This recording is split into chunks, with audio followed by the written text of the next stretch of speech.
నూతన సంవత్సర శుభాకాంక్షలు తెలియజేసుకుంటూ మాకు ఈ ప్రదర్శన అవకాశాన్ని కల్పించినటువంటి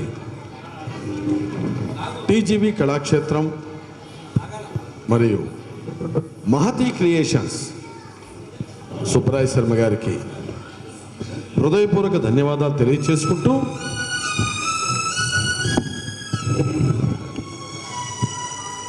ఇప్పుడు మేము ప్రదర్శించబోయే నాటిక జనరల్ బోగీలు. రచన శ్రీ పిటి మాధవ్, దర్శకత్వం గోపరాజు విజయ్.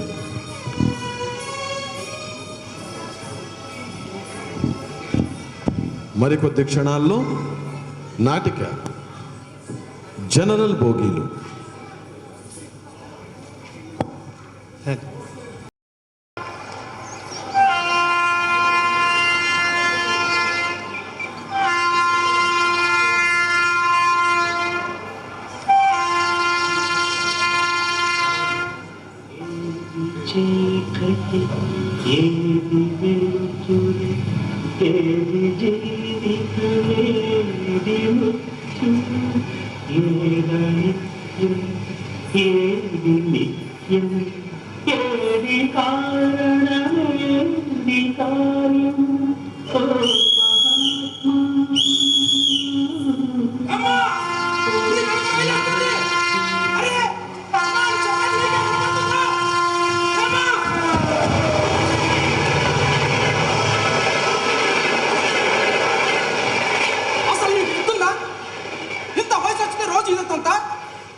ఏం బతకాలి?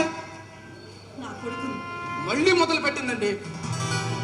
ఆగితే కదా 5 ఏళ్లుగా వెతుకుతూనే ఉన్నాను. చూడమ్మా, రోజు రైలు కింద పడి ఎవరో ఒకటి చస్తూనే ఉన్నాడు. ఎవరన్నా వెతుకుతావు? ఎక్కడ వెతుకుతావు? అవును, రోజు ఎవరో ఒకరు చనిపోతూనే ఉన్నారు. మా అబ్బాయి కూడా రైలు యాక్సిడెంట్లోనే. మా రైల్వే అధికారులు కలిసావా? అంటే మీ వాడి వివరాలు వాళ్ళ దగ్గర ఉంటాయి కదా అని. మా వాడి వివరాలు రైల్వే వాళ్ళ దగ్గర ఉండవు. ఎందుకని? ఎందుకంటే మా వాడెక్కింది జనరల్ బోగి. జనరల్ బోగిలో ప్రయాణించే వాళ్ళ వివరాలు రైల్వే వాళ్ళ దగ్గర ఉండవు. అందుకే వాళ్ళకి ఏ ప్రమాదం జరిగినా తెలియదు. రేపు నేనైనా అంతే, నువ్వైనా అంతే, నీ పిల్లలైనా అంతే. వచ్చారా? మీకోసం చూస్తున్నాను. రండి సార్.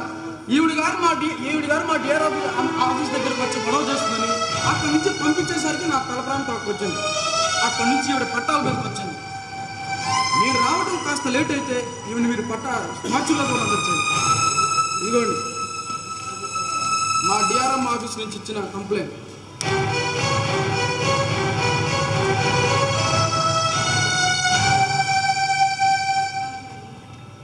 రండి స్టేషన్కి. రాకపోతే ఆత్మహత్య చేసుకోవడం మా సంగతి తెలియదు. పుణ్యం ఉంటుంది. ఎన్నిసార్లు ప్రయత్నిస్తావు? నా పోరాటం నెరవేరే వరకు. శ్రీ సాయి ఆర్ట్స్ కులకలు గారు సమర్పించు నాటిక జనరల్ బోగీలు. రచన శ్రీ పిటి మాధవ్, దర్శకత్వం గోపరాజు విజయ్, సంగీతం లీలామోహన్, ఆహార్యం కె నాగేశ్వరరావు, రంగాలంకరణ కార్తికేయ శర్మ, లైటింగ్ ఎం మధు. నాటిక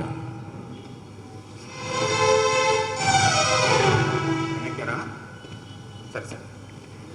అమ్మాయికైనా సీట్ దొరికిందా? 4 గంటలే కదా, జాగ్రత్తగా రండి.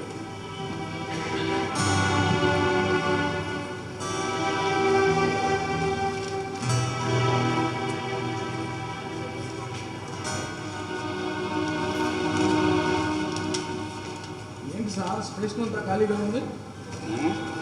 వెళ్ళాల్సిన వాళ్ళు తొందరగా వెళ్ళారు. డ్యూటీకి రావాల్సిన వాళ్ళు తీరుబడి వస్తారు.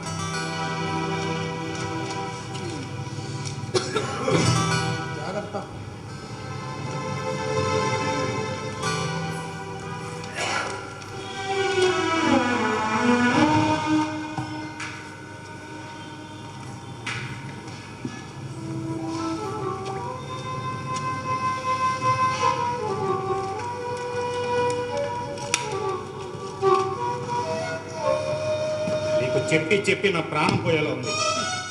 నా ప్రాణం ఎప్పుడో పోయింది. నీతో మాట్లాడటం కష్టం. నాకు అలాగే అనిపిస్తుంది. అసలు ఏం చెప్పాలనుకుంటున్నావు? జరిగింది చెప్పాలిగా. ఎవరికి? మినిస్టర్ గారికి. ఎన్నిసార్లు చెప్తావు? ఎంతమందికి అని చెప్తావు? వినే వరకు చెప్తాను, విన్నది అమలు పరిచే వరకు చెప్తాను. ఏమన్నా స్కూల్లో చెప్పే పాఠం అనుకున్నావా? నువ్వు చెప్పేది వినడానికి ఇక్కడ ఎవరికైనా తీరుబడలేదు. అలా అంటే ఎలా? వినకపోతే ఎలా? వినాలి కదా, విని ఏదో ఒకటి చెయ్యాలి కదా. వినటానికి ఓపిక లేకపోతే ఇక నా ఘోష ఎవరికి చెప్పుకోను, ఏమని చెప్పుకోను? చూడమ్మా, నువ్వు టీచర్ కాబట్టి నువ్వు చెప్పే పాఠాలు 4 గోడల మధ్య కొంతమంది ఉన్నట్టుగా నడుస్తారు. పబ్లిక్లో నువ్వు చెప్పేది పాఠంలో ఉండదు, రూట్ సెన్స్లో అనిపిస్తుంది. అప్పుడు నీ మీద కేసు రాసి లోపలేసే అధికారం మాకుందని తెలుసుకో. నేను చెప్పేది జీవిత పాఠం. ఎవరికి కావాలి? ఎవరికి కావాలి? జీవితంలో పాఠాలు ఎవరికి వాడే నేర్చుకుంటాడు, ఎవరి మార్కులు వాడే నేర్చుకుంటాడు, ఎలాగలో పాస్ అయిపోతాడు తెలుసా? జీవితంలో మీరు నేర్చుకోవాల్సిన పాఠాలు చాలా మిగిలిపోయాయి. ముఖ్యంగా ఎదుటి వాళ్ళతో మాట్లాడినప్పుడు మర్యాదగా మాట్లాడటం మొదటి పాఠం. మర్యాద? మర్యాద అనే పాఠంలో ఎప్పుడు ఏ పోలీసుడికి పాస్ మార్కులు పడవు. ఎందుకంటే యూనిఫామ్ వేసుకున్న తర్వాత నువ్వు ఏం మాట్లాడుతున్నావు మాకే తెలియదు కాబట్టి. అదే తప్పు, అదే తప్పు. మీకు అన్నీ తెలుసు. మీ పై అధికారులని ఎలా గౌరవించాలో మీకు తెలుసు. ప్రజాప్రతినిధులకు ఎలా సెల్యూట్ చేయాలో తెలుసు. మీకన్నా చిన్నవాళ్ళు అనిపించినా మీకెప్పుడే లోకే. ఇంతవరకు టీచర్ అని మర్యాదగా మాట్లాడాను. ఇది మర్యాద అంటారా? మర్యాద అంటే ఇలా కూడా ఉంటుందా? ఇంకెలా ఉంటుంది? ఇంకెలా ఉంటుంది? పోలీసుడు మర్యాద ఇలాగే ఉంటుంది. 24 గంటలు డ్యూటీ మీద డ్యూటీ వేసేస్తే ఇంకెక్కడ చూస్తుంది మర్యాద? ఒకడు పిల్లం దగ్గరికి వెళ్ళకపోతే పోలీసుడు, వరదల్లో పుట్టుకుపోతే పోలీసుడు, మొగుడు మీద కోపంతో పిల్లలు నువ్వు దూకితే అక్కడ కూడా కాపలా ఈ పోలీసుడే. గవర్నమెంట్ ఇచ్చే జీతానికి పోలీసుడు జీవితాన్ని కిల్లి నమ్మలు మింగేసినా నీకెవరికి జాలి లేదు ఈ పోలీసు మీద. ఇలా మాట్లాడతారనే పోలీసులు అంటే భయం అందరికీ. అసలు మేము ఎంత భయపడే డ్యూటీ చేస్తున్నామో మీకెవరికి తెలియదు. ఎప్పుడు ఏం జరుగుతుందో అనే భయం. కరోనా సమయంలో మీరందరూ కొంపలో కూర్చుంటే పోలీసులు మాత్రం రోడ్డు మీద డ్యూటీ చేయాలి. ఏ పోలీసుడు కరోనా రాదా? అది ఆలోచించడం మానేసి రోడ్డు మీదకి వచ్చిన వాళ్ళ పోలీసుడు బాధ చేయడానికి ఒకటే గోల. అప్పుడు రాదా? ఆఖరికి ఇంట్లో కట్టుకున్న దాని మీద కేకలయ్యాలన్నా పోలీసుడికి భయం. అది ఎక్కడ పై ఆఫీసర్ దగ్గరికి వెళ్ళి రిపోర్ట్ ఇస్తే ఉన్న ఉద్యోగం పోతుందనే భయం. ఇన్ని భయాలు పెట్టకుండా మీరు డ్యూటీ చేసుకుంటే మీకు మర్యాద కావాల్సి వచ్చిందా? మర్యాద సార్ ఇక్కడే ఉందండి, నేను చూసుకుంటాను.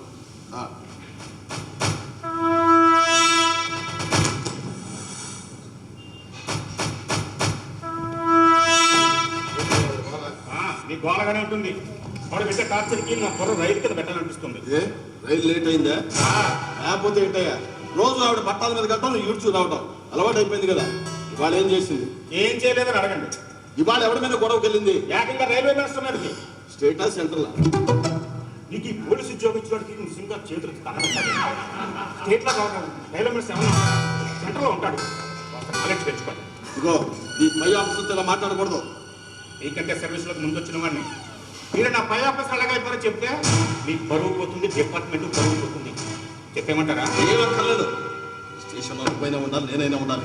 అప్పుడు కానీ ఫలితం నాకు కుదరదు. ఇంతకీ వాళ్ళు ఏం జరిగిందో చెప్పు. ఇంకేం జరగాలి? ఆ డిఆర్ఎం ఆఫీస్కి రైల్వే మినిస్టర్ వస్తున్నాడని తెలిసి ఈవిడ గారు ఉత్తరాంధ్రానికి వెళ్ళిందట. ఆయన గారికి తెలుగు రాదు, ఈవిడ గారికి హిందీ రాదు. మధ్యలో నేను వెళ్ళి తీసుకొచ్చేసరికి దారంతా ఒకటే నస. ఎఫ్ఎం రేడియోలో వాగుతూనే ఉంది. ఏమందా? ఓ లేడీ నర్స్ చేసినప్పుడు లేడీ కానిస్టేబుల్ ఉండాలి కదా అంటుంది. ఏ లేడీ కానిస్టేబుల్ సంసారాలు చేయరా? కడుపులు రావా? మెటర్నిటీ లీవ్ తీసుకోరా? ఈలోగా ఏ లేడీ ఎంత నేరం చేసినా వదిలేయాలా? అసలు నాకు ఎంత భయం వేస్తుందంటే భవిష్యత్తులో లేడీ కానిస్టేబుల్ డ్యూటీ చేయకూడదు, పిల్లల్ని కనకూడదని ఇలాంటి ఆఫీసర్లు రూల్ చేస్తారేమో భయంగా ఉంది. చూసారా ఎలా చూస్తుందో? చూసారా? అందరూ ఒకేసారి కడుపులు తెచ్చుకోరు కదా అన్నట్టుగా చూస్తుంది. అమ్మా, కొందరు లేడీ కానిస్టేబుల్ ఎండలో మాడి మసి అయిపోతే గొడదెబ్బ తగిలి సెలవు తీసుకున్నారు. చాలా ఊరుడు ఏమైనా పోలీసులకు డిస్కౌంట్ ఇస్తాడా? ఇవ్వండి. ఈవిడ గారు మినిస్టర్ గారికి ఇవ్వడానికి ప్రయత్నించిన ఉత్తరాలు. ఏముందా ఉత్తరంలో? ఏముంటుంది? అన్ని ఉత్తరాల్లోనే ఉంటే ఉంటుంది. ఆ సంచలన ఉత్తరాలే. పోయినసారి అరెస్ట్ చేసినప్పుడు ఆవిడ ఇంటికి పంపించారు చూడండి, ఆవిడ ఇంటి నిండా ఉత్తరాలే గుట్టలు గుట్టలుగా పడి ఉన్నాయి. ఎన్నుంటాయి కోటి ఉత్తరాలు అవన్నీ పంపించాలంటే కొన్ని కోట్ల రూపాయలు అవుతాయి. పంపని అలాగైనా పోస్టల్ డిపార్ట్మెంట్ బాగుపడుతుంది. ఇంతకీ ఏం రాసిందా ఉత్తరంలో? ఎవరన్నా బెదిరిస్తూ రాసిందా? చెప్పు, కేసు పెట్టి లోపలేసేద్దాం. అలాంటివి ఏమీ లేవు సార్. అసలు ఎన్ని ఉత్తరాలు రాస్తుందా? అన్ని చదివే చెప్తున్నావు నువ్వు? ఏ సార్, నేను బతకలం లేదా మీకు? అంత ఓపిక నాకెక్కడిది? గుండాకి చచ్చిపోతాను. అవునా? అసలు ఎన్ని ఉత్తరాలు రాస్తావు? లోకల్ లీడర్ల దగ్గర నుంచి ప్రధానమంత్రి వరకు ఎవరి వదలలేదు. ఎన్ని ఉత్తరాలు ఎంతమందికి రాసినా ఏ ప్రయోజనం? ఎవరూ స్పందించరు, న్యాయం చేయరు.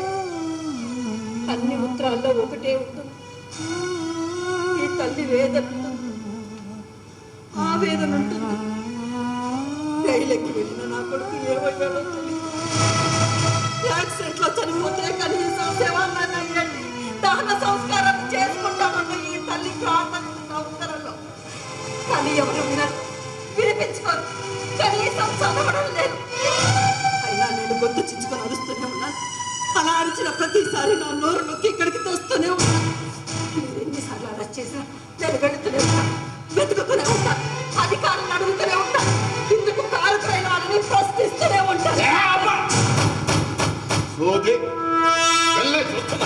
చెప్పడానికి నీకు ఒప్పుకున్నా, వినడానికి నాకు లేదు. దీని గోల ఫలితం చస్తున్నావా? నా బాధ మీకు గోలగా అనిపిస్తుందా? కాదా? కాదంట. మొన్నటికి మొన్న ఎక్కడో రైలు యాక్సిడెంట్ అయితే ఇక్కడ డిఆర్ఎం ఆఫీస్కి గొడవ చేస్తాం. రైల్వే వాళ్ళకి తెలియదా న్యాయం చేయాలని? నాకు చేయలేదు కదా. ఏం చేయలేదు నీకు? కనీసం నా కొడుకు సమాచారం నాకు ఇవ్వలేదు. ఉన్నాడో పోయాడో తెలియని సందిగ్ధ అవస్థలో బ్రతుకుతున్నాను. అది మీకు ఎవరికి అర్థం కావట్లేదా? ఆవిడ చెప్పుదంటే న్యాయం ఉంది కదా. హెడ్ నీకు హెడ్ లేదయ్యా. ఆవిడ బాధ అది కాదు. రైలు యాక్సిడెంట్ లో చనిపోయిన వాళ్ళకి ప్రభుత్వం ఎక్స్ప్రెషన్ కింద డబ్బులు ఇస్తుంది కదా, ఆ డబ్బులు అందలేదని బాధ. మీరు అన్నది నిజమేనండి. ఈయనకు ఉద్యోగం ఇచ్చిన వాడికి నిజంగా చేతులెత్తి దండం పెట్టాలి. ఎందుకంటే ఇంత జాలి లేకుండా, ఇంత కరుణ లేకుండా మాట్లాడుతున్నారు చూడు, అందుకు చేతులెత్తి మొక్కాలనిపిస్తుంది. అయినా ఆ డబ్బులు ఎలా ఇస్తారు? టిక్కెట్ ఉంటే ఇస్తారు. మరి ఆ టిక్కెట్ పోయిన దగ్గర ఎక్కడో ఉంటుంది. అందుకే అలా యాక్సిడెంట్ అయితే ఆ వివరాలు కుటుంబ సభ్యులకు తెలియదు, వాళ్ళకు డబ్బులు అందట్లేదు. అందుకే ఈ ఉద్యమం ఇదంతా. ఇప్పటికైనా మీకు అర్థమవుతుందా? పాయింటే ఏంటి పాయింట్? ఏంటి పాయింట్? రైలు ఎక్కిన వాడు తలరాత బాగుంటే తిరిగి వస్తాడు లేదా పోతాడు. రోజు ఎక్కడో ఒకటి యాక్సిడెంట్ జరుగుతుంది, ఎవరో ఒకటి చస్తూనే ఉన్నాడు. అందరు బంధువులు ఇలాగే వాళ్ళు చేస్తున్నారా? మళ్ళీ తిరిగి ఎవరి దాకా రైలు ఎక్కినాడు ప్రయాణాలు చేస్తున్నారు. యాక్సిడెంట్ యొక్క వివరాలు చెప్పాలి కదండి. నీ ఇంటికి చెప్తారా? నీ ఇంటికి చెప్తారా? నువ్వే వెళ్ళి తెలుసుకోవాలి. అందరికి చెప్తే నీకు డబ్బులు ఇస్తాను. దయచేసి డబ్బు కోసం కనుక అర్థం చేసుకో. డబ్బు కోసం కాకపోతే ఏంటి ఇదంతా? డబ్బు కోసం కాకపోతే ఎందుకు ఎందుకు ఈ గుప్తాలు ఇవన్నీ?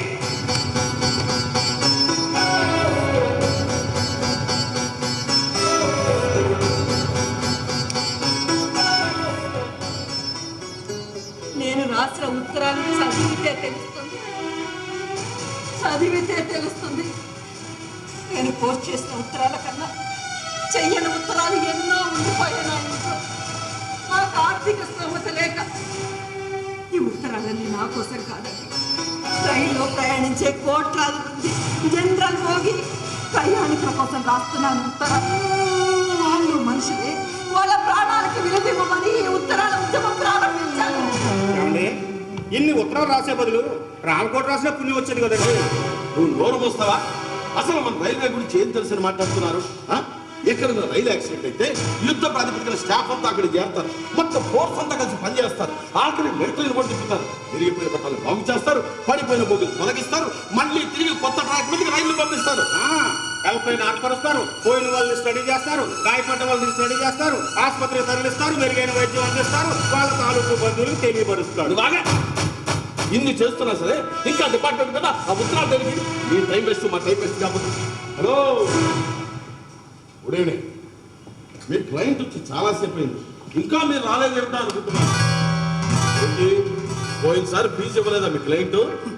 అన్ని కేసులు ఫీజుల కోసం చేయము సార్. మంచిది. ఆవిడ దగ్గర అక్షరాలు నేర్చుకుని లాయర్ అయ్యారు కదా, ఆ విశ్వాసంతోనే రైలుకి కనిపించకుండా పోయిన ఆవిడ కొడుకు కోసం సెంట్రల్ గవర్నమెంట్ మీద రైల్వే మినిస్టర్ మీద ఇక డిఆర్ఎం మీద హైకోర్టులో పిల్లు వేశారు. బాగుంది. మరి ఆవిడ గొడవకు పెడుతుంటే ఇది తప్పు అని చెప్పే బాధ్యత మీకు లేదా? ఆవిడ తప్పు ఏం చేయలేదు కదా. తప్పు చేయకపోవడం ఏంటి? ఇవాళ కూడా డిఆర్ఎం ఆఫీస్ మీద గొడవకి వెళ్ళింది. ఆవిడ డిఆర్ఎం ఆఫీస్ గొడవకు వెళ్ళలేదు. డిఆర్ఎం గారికి వినతి పత్రం ఇవ్వడానికి వెళ్ళింది. అది చదివే ఓపిక మీకు లేక అది మీకు గొడవలో కనిపిస్తుంది. వినతి పత్రం ఇవ్వాల్సిన అవసరం ఆవిడకి ఏంటండి? రైల్వే వాళ్ళ తెలియదా ఎవరికి ఏం చేయాలో? ఆ డిఆర్ఎం మంచివాడు కాబట్టి ఆ ఉత్తరం ట్రాన్స్లేట్ చేసి చదువుకుని ఆమె వదిలేయమని చెప్పాడు. మేము వదిలేసాం. అలా వదిలేసినందుకు ఇప్పటికీ బాధపడుతున్నాను. ఆ రోజే అరెస్ట్ చేసి తీసుకెళ్ళింటే కోర్టులో సబ్మిట్ చేసేవాడు. నా బాధ ఏమిటో అక్కడే చెప్పుకునేదాన్ని. ఆ అవకాశం పోయినందుకు ఇప్పటికీ బాధపడుతూనే ఉన్నాను. చూసావా హిందూ? చూసావా? పోనీలే ముసంది కదా అని పోయినసారి వదిలిపెట్టినందుకు సంతోషించాల్సింది పోయి బాధపడుతున్నానంటే మొత్తానికి తిరిగి మానసిక ఏదో లోపం ఉంది. లోపం నాలో లేదు, ఈ సిస్టంలో ఉంది. అది పోవడానికైనా ఈ పోరాటం. అయినా నలుగురు మంచి కోసం నేను చేసే పోరాటం మీకు పిచ్చిగా అనిపిస్తే ఆ పిచ్చి నాలో ఉన్నందుకు సంతోషిస్తున్నాను. అసలు ఇప్పుడు కేసు ఏంటో నాకు అర్థం కావట్లేదయ్యా. లోకల్ ఎమ్మెల్యేల దగ్గర నుంచి ఎంపీల వరకు ఈవిడ మీద కంప్లైంట్ చేస్తూనే ఉన్నారు. ఎందుకు ఇవ్వరు సార్? ఇస్తారు. ఎలక్షన్ వచ్చిన ప్రతిసారి రైల్వే జోన్ తీసుకొస్తామని ప్రమాణాలు చేసి ఫెయిల్ అయ్యే ప్రతినిధులు రిపోర్ట్ ఏం చేస్తారు? వాళ్ళ జీవితంలో ఏంటంటే జనరల్ బోగి వైపు కన్నెత్తు కూడా చూసుండరు. కానీ ఈవిడ వాళ్ళ బోగిలో ప్రయాణం చేసి చెప్పమంటుంది. అప్పుడు నేను వాళ్ళ కష్టాలు తెలియమంటుంది. ఆర్పీఎఫ్ రిపోర్ట్ ఇచ్చారు. దీని సంగతి ఏమంటా? ఏమని రిపోర్ట్ ఇస్తారు సార్? రైల్వే ప్రాపర్టీ ఎత్తిపోయిందని రిపోర్ట్ ఇస్తారా? ఆవిడ ప్లాట్ఫామ్ మీద వెళ్ళిన ప్రతిసారి టికెట్ తీసుకుని వెళ్తుంది. అసలు ఆవిడకి వచ్చే పెన్షన్ ఆ టికెట్లకి ఈ పోరాటాలకి ఖర్చు అయిపోతున్నాయి. వాళ్ళ మీద కంప్లైంట్ ఇచ్చింది కాబట్టి వాళ్ళకి మీ మీద కోపం.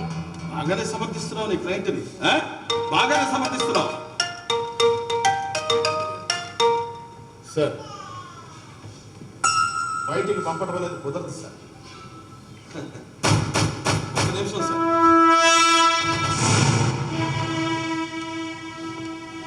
మీ బాధకి ఎవరికి అర్థం కావడం లేదమ్మా. అర్థం చేసుకోవడానికి కూడా ప్రయత్నించడం లేదయ్యా. ఆ రోజు నాకు బాగా గుర్తు. నా ఒక్కగానొక్క కొడుకు ఉద్యోగం కోసం ఇంటర్వ్యూకి వెళ్తుంటే తప్పక రైల్లో జనరల్ బోగి ఎక్కించడానికి వెళ్ళాను. అమ్మో, ఆ రద్దీ చూస్తేనే నాకు ఊపిరాడలేదు. అసలు అసలు ప్రయాణించే వాళ్ళకి ఎలా ఊపిరాడుతుందో నాకు ఇప్పటికీ అర్థం కావడం లేదయ్యా. బహుశా రైలు వెళ్ళే వేగానికి వీస్తున్న గాలి వల్ల వాళ్ళందరూ తిరిగి వస్తున్నారే కానీ లేకపోతే ఆ రద్దీలో ఊపిరాడక చచ్చిపోతారని అనిపించింది. నీ మాట నిజమేనమ్మా. నేను ఉద్యోగ వేటలో ఉన్నప్పుడు జనరల్ భోగి ఎక్కిన ప్రతిసారి నాకు వెళ్ళాలని అనిపించింది. బాత్రూమ్కి వెళ్దామన్నా అక్కడ 10 మంది కూర్చొని ఉంటారు. బహుశా అందుకేనేమో యూనిఫామ్ వేసుకుని డ్యూటీ చేస్తున్న పోలీసులు రిజర్వేషన్ పెట్టిలోనే ఉంటారు. జనరల్ భోగి వైపు వెళ్ళమన్నా వెళ్ళరు. కనీసం కన్నెత్తు కూడా చూడరు. అప్పుడు నాకు అనిపిస్తుంది ఏ జనరల్ భోగి చూసినా ఏమున్నది కనుక మనది ఒక బ్రతికే నా కుక్కల వల్ల నక్కల పన్నుల పన్నుల వల్ల. నాయన గారు గజల్ బ్రహ్మాండం. ఓ మీలో ఉన్న రైటర్ని కాసేపు లోపలే పక్కకి తొక్కి పెడతారా? ఎప్పుడో పెట్టాను సార్. రైటర్ గా బ్రతకలేనని. మంచిది హెడ్ గారు. ఇప్పుడు మీలో ఉన్న రైటర్ని బయటికి తీసి ఆవిడ మీద కేసులు అయింది లోపలేసి పడేద్దాం. పై నుండి ప్రెజర్ ఎక్కువైపోతుందండి. ఎంతసేపు ఎవరినో లోపల తప్ప వేరే ఆలోచన రాదేస్తామండి. నాకెందుకో ఆవిడ చెప్పింది రైట్ అనిపిస్తుంది. ఆ వీళ్ళు నాకు ఏ తప్పు కనిపించట్లేదు. మరి అలాంటప్పుడు లోపల దానికి ఎందుక? ఆవిడ కొడుకు కనిపించకుండా పోతే మనకు కంప్లైంట్ ఇస్తే మ్యామ్ మిస్ కింద ఎఫ్ఐఆర్ కట్టేవాడు. అలా చేయకుండా రిపోర్ట్ ఇవ్వడానికి నా కొడుకు బాధ్యతల నుంచి ఇంటి నుంచి పారిపోలేదు. రిపోర్ట్ ఇవ్వడానికి వాడెక్కిన రైలు యాక్సిడెంట్ అయిందంటే లేగానే గుండె ఆగినంత పని అయింది. నా కొడుకు వివరాల కోసం ఎంతలో అడిగారు కానీ ఎవరు ఏమీ చెప్పలేదు. అతి కష్టం మీద అక్కడికి చేరుకున్నాను. అక్కడంతా చెప్పింది. శవాలు గుట్టలుగా పడి ఉన్నాయి. కాళ్ళ చేతులు తగ్గిపోయి పసి పిల్లలు ఏడుపు రాళ్ళని నెత్తుడు భయం. ఆ శవాల గుట్టలు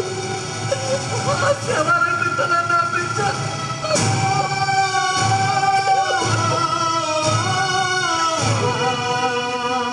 అనిపించింది.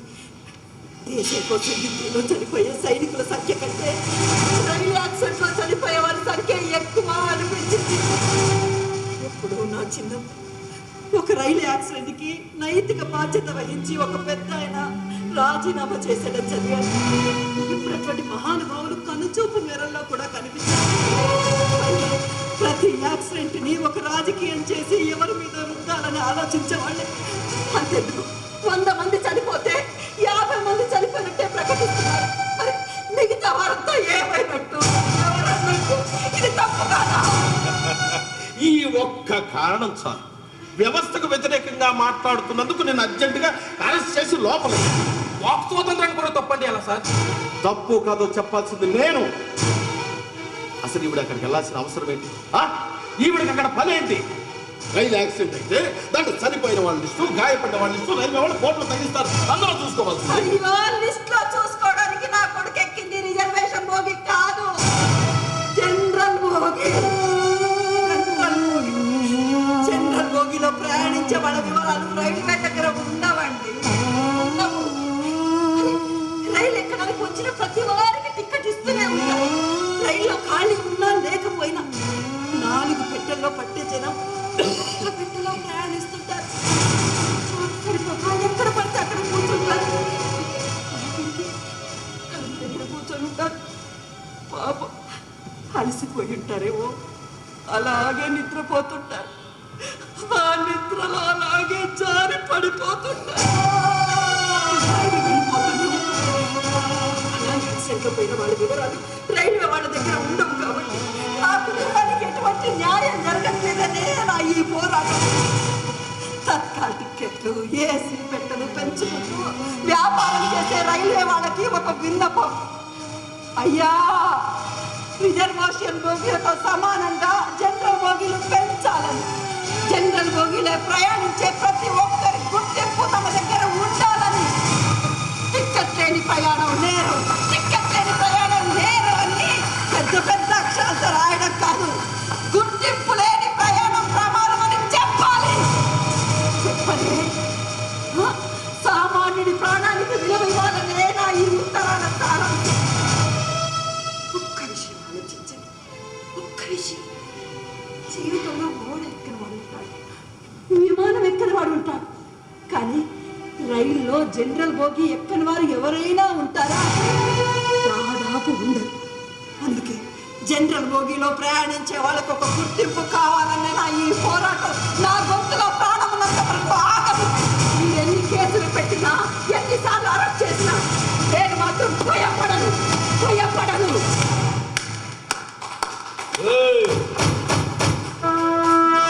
జనరల్ బోగి బతుకులే సార్, అందుకే అభినందించకుండా ఉండలేకపోయాను. అలాంటిది ఏమన్నా ఉంటే మడిచి మనసులో ఉంచుకో, పైకి చూపించు.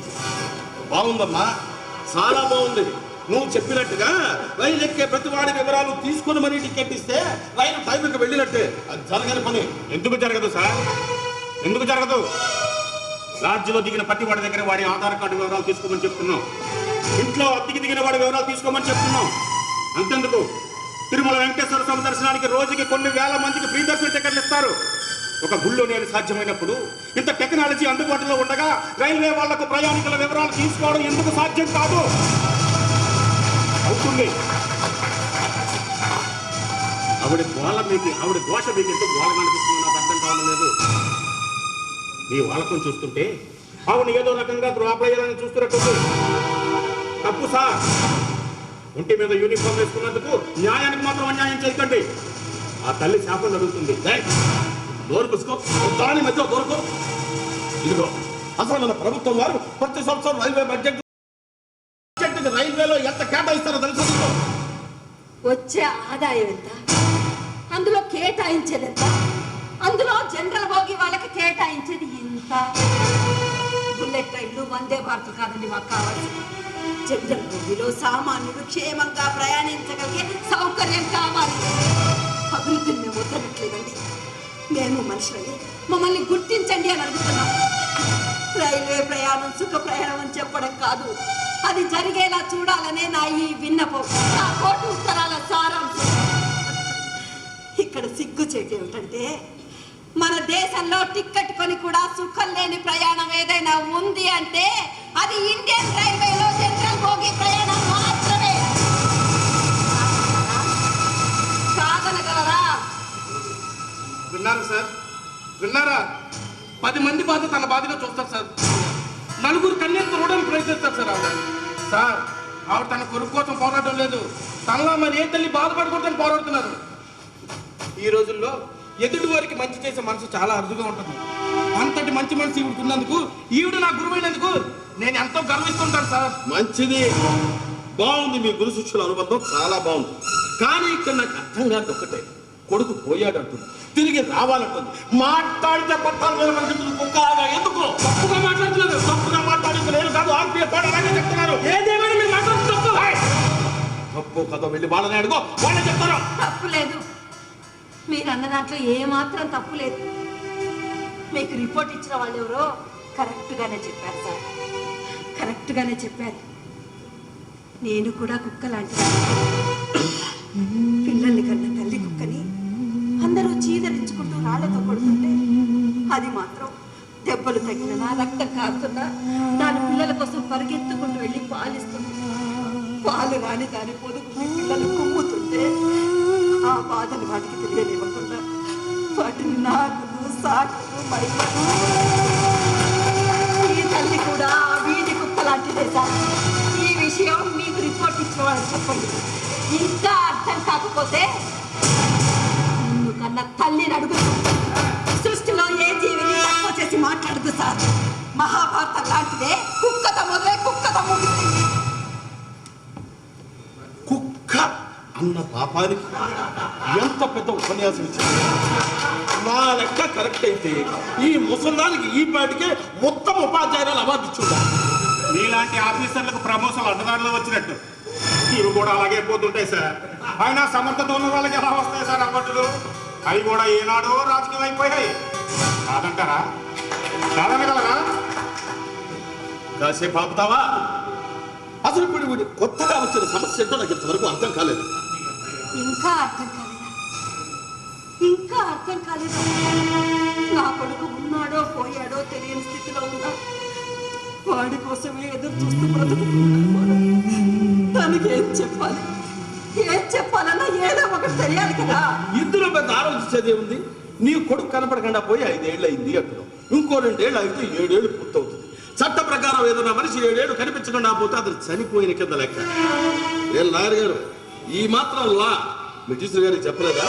ఇక నీ కోడల విషయం, నీ కొడుకు ఎలాగో పోయాడు కాబట్టి వాడు కట్టిన తాళి తీసి పక్కన పడేస్తుంది, మరో పెళ్లి చేసుకుంటుంది. అది కూడా కాకపోతే 2వ సెటప్ కానీ 3వ సెటప్ కానీ ఉంటుంది. నన్నేమో ట్రై చేయమంటారా?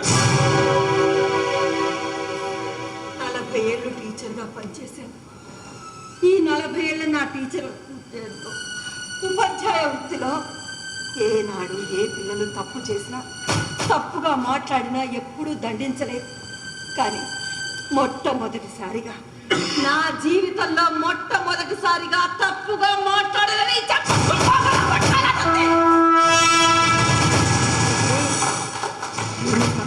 చూసావా? దానికి గౌరవం ఇచ్చి వదిలేశాను. ఇంకెప్పుడు స్టేషన్కి వచ్చిన వాళ్ళతో మమ్మల్నిగా మాట్లాడకండి, అందులో ముఖ్యంగా ఆడవాళ్ళతో.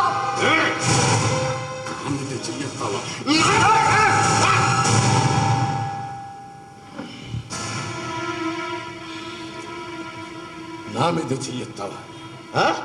నా మీద చెయ్యెత్తావా? చెప్తా, నాకే పాఠం చెప్తావా? జీవితాంతం నీ కూర్చుని పోయే మాటలు నేను చెప్తాను. హెటో నీ పాత ఎఫ్ఐఆర్లని బయటికి కేసు మీద కేసు రాసి దాన్ని లోపలే. మా వయసుతో సంబంధాలు రాస్తే 10 సంవత్సరాలు బయటికి రాకుండా లోపలే వస్తుంది. అందులో పనిగా వెళుతున్న రైలుకి దీని వల్ల ప్రమాదం అనుకోండి. రాయి తప్పు సార్, తొందరపడకండి. తొందరపడింది నేను కదా, మీరు అలా మాట్లాడడం తప్పు కదా. మన కూతురులా చూసుకుంటున్న కోడలు ఎలాగంటే ఎవరికైనా పాపం వస్తుంది సార్. మరి ఎంత వయసు వచ్చినా సరిగ్గా మాట్లాడడం నేర్చుకోరు. అది మిమ్మల్ని చూస్తే అర్థమవుతుంది. ఇప్పుడు నేను ఎవరితో ఎలా మాట్లాడాలో నేను చూసి నేర్చుకోవాలా? నేను ఇది నేర్చుకుంటూ వచ్చేది కాదు సార్. అది మీ సంస్కారం మీద ఆధారపడి ఉంటుంది. సంస్కారం నువ్వు నాకు నేర్పుతావా? సంస్కారం ఒక లేపుతూ వచ్చేది కాదు. అసలు నీకు ఇక్కడ ఏం పని? నీకేం పని? మర్యాదగా లేకపోతే నిన్ను కూడా లోపలేస్తాను. నేను గతంలో ఎంతో మంది లాయర్లు లోపల వేశాను కూడా.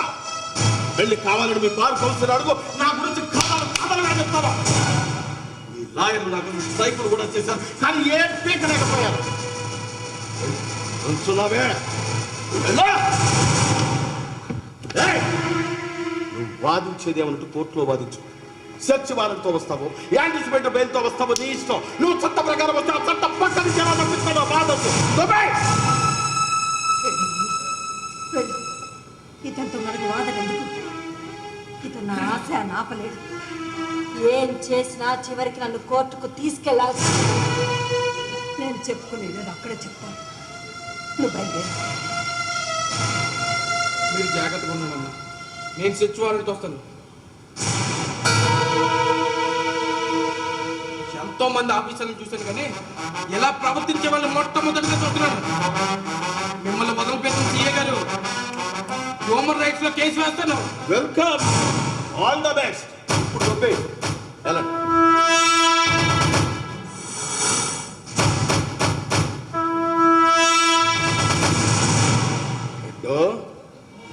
ఈ ముసల్ది శారీరకంగా వీక్ గాని మెదడు మాత్రం బాగా చురుకయ్యా.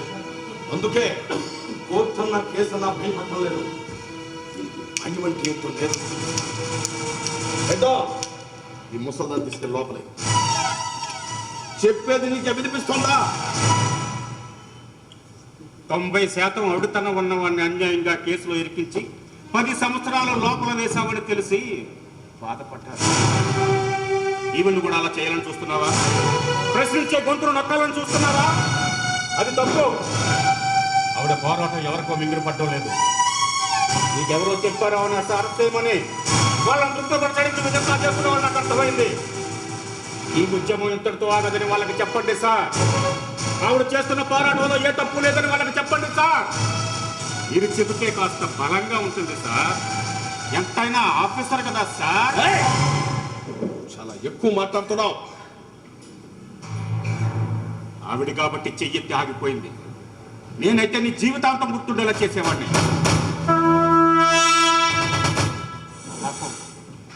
ఆవిడ్ని పిచ్చిదాన్ని చేసి పిచ్చాసుకు చూస్తున్నావు. అది తప్పని మాట్లాడుతున్నాను. అది తప్పుగా అనిపించలేదా నీకు? పిచ్చిది కాకపోతే ఒకసారి రైలు పట్టాల దగ్గరికి, మరోసారి నాయకుల దగ్గరికి, మరోసారి ఆఫీసుల దగ్గరికి ఎందుకు పరిగెడుతుంది? ఒకసారి కొడుకు పోయాడంటూ మరొకసారి కొడుకు రావాలంటుంది. అసలు తనకి ఏం కావాలో తనకైనా అర్థమవుతుందా? కొడుకు మీద పిచ్చి ప్రేమతో పరిగెడుతుంది. అది నీకు తెలుస్తుందా? తన కొడుకు ఏమయ్యాడని ప్రశ్నిస్తుంది. పోనీ పోయడానికి ఇక్కడ తెప్పించు కథలు పెట్టుకుంటుంది. అది నీకు ఎందుకు అర్థం కావడం లేదు? ఈ ఆఫీసర్తో ఇలా మాట్లాడకూడదని చాలా సార్లు చెప్పాను. నీ మీద సీరియస్ యాక్షన్ తీసుకోవాల్సి ఉంటుంది. అసమర్థులకు అధికారం వేస్తే వ్యవస్థలాగా తగలడతాయి. ఇప్పుడు చెప్తున్నాను విను. ఆవిడ దగ్గర పాఠాలు నేర్చుకున్న వాళ్ళలో నేను లేకపోయినా ఈ రోజు ఆవిడ చెప్తున్న జీవిత పాఠాలు వింటుంటే ఈ రోజు నుంచి ఆవిడ శిష్యుడిగానే బతకాలనుంది. తన కొడుకు మీద ఎంత ప్రేమో నాకు ఎప్పుడూ అర్థమైంది. అందుకే ఆవిడ ఎక్కడ పోరాటం చేస్తున్నా పట్టాలపై పరిగెడుతున్న ప్రతిసారి నేను కూడా పరిగెత్తి మళ్ళీ కాపాడుకుంటున్నాను. అమ్మా, నా మాటలతో చేతలతో మిమ్మల్ని బాధ పెట్టుంటే నన్ను మన్నించండి.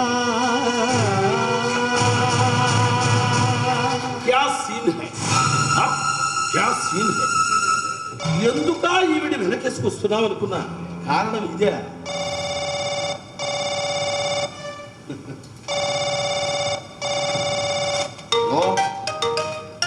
చెప్పండి, సీఏని మాట్లాడుతున్నాను. ఎప్పుడు, ఎక్కడ? ఓకే ఓకే, వెంటనే పంపిస్తాను.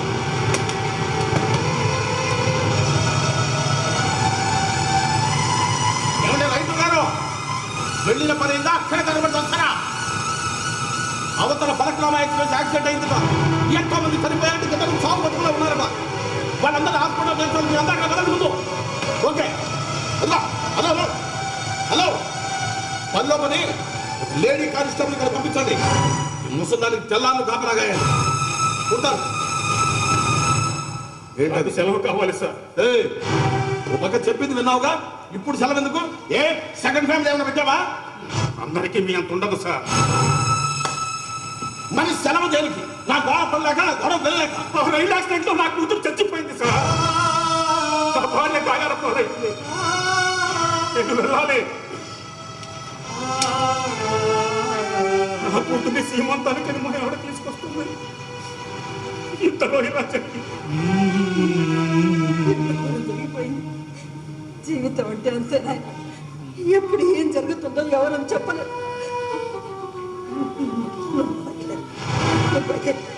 ఓయ్, ఓయ్. ఏంటి ముసలి నువ్వే చేసేస్తావు నా డ్యూటీ కూడా. నోరు మూసుకొని కూర్చో, లేక లాడీకి పని చెప్పాల్సి ఉంటుంది. కూర్చో. నువ్వు వెళ్తే ఎలా కుదురుతుంది? అవతల యాక్సిడెంట్ అయిన వాళ్ళందరినీ ప్రభుత్వ ఆసుపత్రిలో చేర్చాలి. వాళ్ళ పరామర్శించడానికి మినిస్టర్ గారు వస్తారు. మనం డ్యూటీ చేయాలి కదా. పోయింది నా కూతురు, అది నీకు తెలుస్తుందా?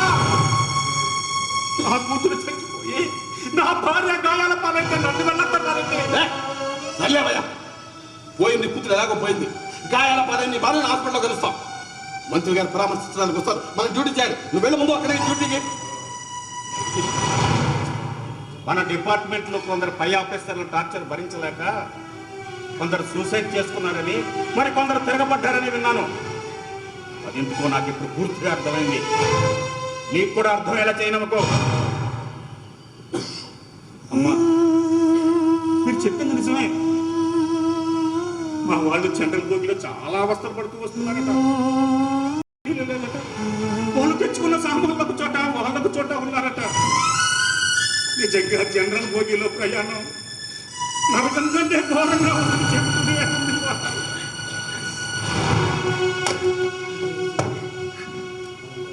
మీ దెబ్బకి తల బద్దలైపోతుంది. అలాంటప్పుడు వాళ్ళని ఏ ఏసీ కంపార్ట్మెంట్లో తీసుకురావాల్సింది. నేనైతే అలాగే చేసేవాడిని. నీకు ఈ బాధ తప్పేది, వాళ్ళకి అవస్థలు తప్పేది. మీకు జీతం కంటే గీతం ఎక్కువ సార్. ఎలాగైనా వస్తారు అని కాకి బట్టలు అడ్డు పెట్టుకుని ఎప్పుడు ఎవరి దగ్గర ఒక్క రూపాయి కూడా పుచ్చుకోలేదు, పుచ్చుకోను కూడా. మరి మా లాంటి వాళ్ళకు జనరల్ భోగిలే పుష్పక విమానాలు సార్. ప్రపంచంలో మీలాంటి వాళ్ళకంటే మాలాంటి పేదలే ఎక్కువ సార్. అమ్మా, ఈ ఉత్తరాల సారాంశం నాకు ఇప్పుడు పూర్తిగా అర్థమైంది. నా కూతురు బాధ నుంచి నేను బయటపడితే నీ ఉచ్చిముపాటలో నేను నడుస్తాను. ప్రభుత్వం దిగి వచ్చి జనరల్ బోగీలు పెంచే వరకు పోరాడదాం. జనరల్ బోగీలో ప్రయాణించే ప్రయాణికులకు గుర్తింపునిచ్చే వరకు పోరాటం కొనసాగిద్దాం. అతగాడు ఏ కేసు పెట్టినా నువ్వు భయపడకమ్మా. నీకు జామీనుగా నేనుంటాను. అవసరమైతే సాక్షి కూడా చెప్తాను.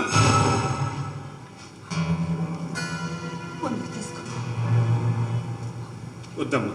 గురువులు అన్నావుగా, తీసుకో.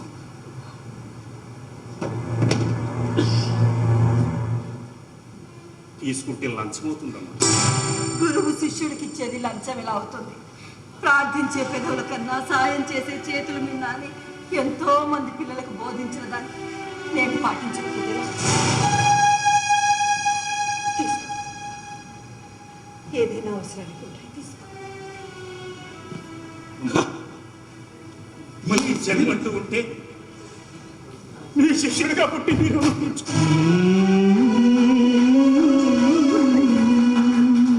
ఇంకా ఈ భంగిమ రాలేదేమిటా అనుకున్నా.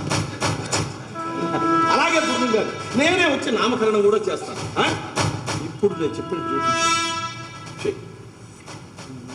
చూడు సావిత్రమ్మ, నీకు కూడా ఆఖరిగా అవకాశం ఇస్తున్నాను. నువ్వు చేస్తున్న ఉత్తరాల పోరాటానికి, ఉద్యమానికి ఎవ్వడూ తోడు రావటం లేదు. నేను జైల్లో పెడితే చూస్తూ ఉంటానే తప్ప కనీసం నీ అరెస్టును కూడా ఖండించరు. అందుకని